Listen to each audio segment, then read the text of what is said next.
大家好，欢迎来到会生活频道。之前我们做过3月可以种什么菜的主题视频，我们也答应过各位种菜的朋友同步更新我家目前种菜的进程。那今天就是我们第一次交作业的时候了。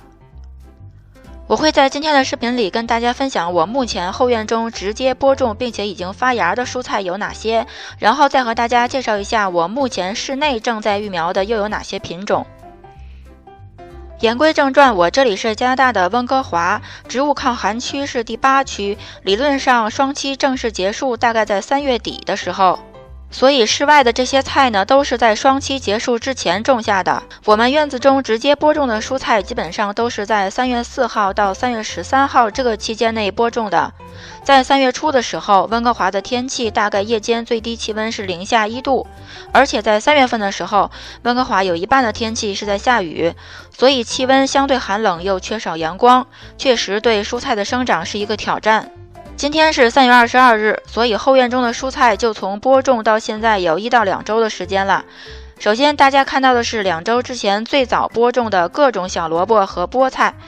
其中萝卜的品种包括法式早餐萝卜、大红樱桃萝卜和心里美萝卜。萝卜从播种到发芽大概5到7天左右，而菠菜用了将近9天才发芽，目前呢长势一切良好，菠菜的子叶已经完全长出来了。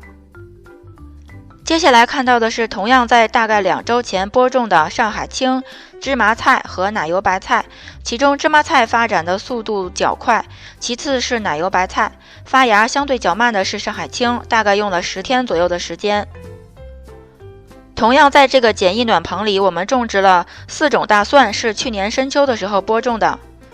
接下来大家看到盆里种的这些洋葱也是去年年底的时候播种的。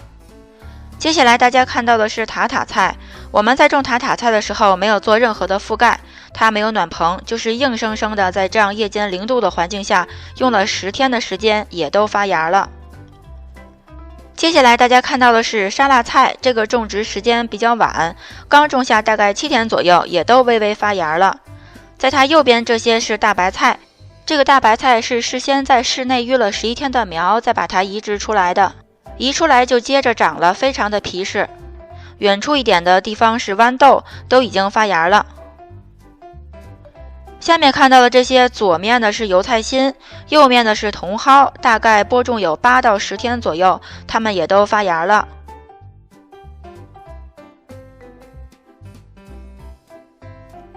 接下来呢是生菜和莴笋，我们在之前的视频也介绍过，它们也都是在播种之后大概7到10天发芽了。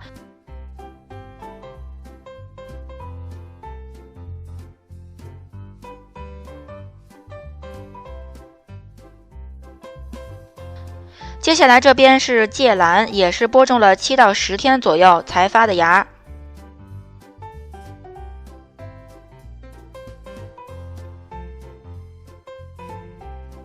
接下来是油麦菜，播种大概10天左右，这个地方较阴，相对缺少阳光，但是它们也刚刚发芽了。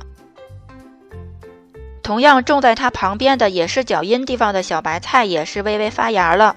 总体来说，种在院落中的蔬菜基本生长正常。此外，大家在院落中可以看到我们自己搭建的这些暖棚，全部加起来它的成本大概90加币左右，非常的经济实惠。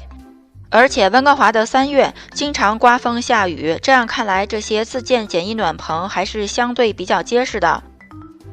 同样我们也会再过2天的视频中再给大家分享使用这些暖棚的技巧，特别是给气候和我们这里一样寒冷或者更寒冷的地区又打算种菜的朋友一些使用暖棚的个人建议。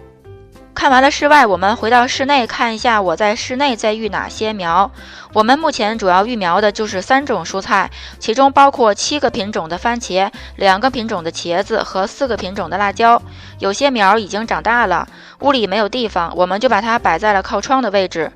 茄子苗生长相对缓慢一些，需要1到2个月的时间，所以我们依旧是在室内育茄子苗。番茄我们正在培育的7个品种都是少见的品种，目前看到的番茄苗大概是种下2周左右，非常的快。我们预计在4月中左右的时候再把番茄苗移植到室外。好了，今天我们的种菜日记就写到这里，希望今天交的作业可以及格。如果您有兴趣和我们一起种菜的话，欢迎您订阅我们的频道，我们也会和您分享交流我们的种菜心得，并且随时更新我们院中的种菜的状况。非常感谢您的观看和长期支持，我们下期再见。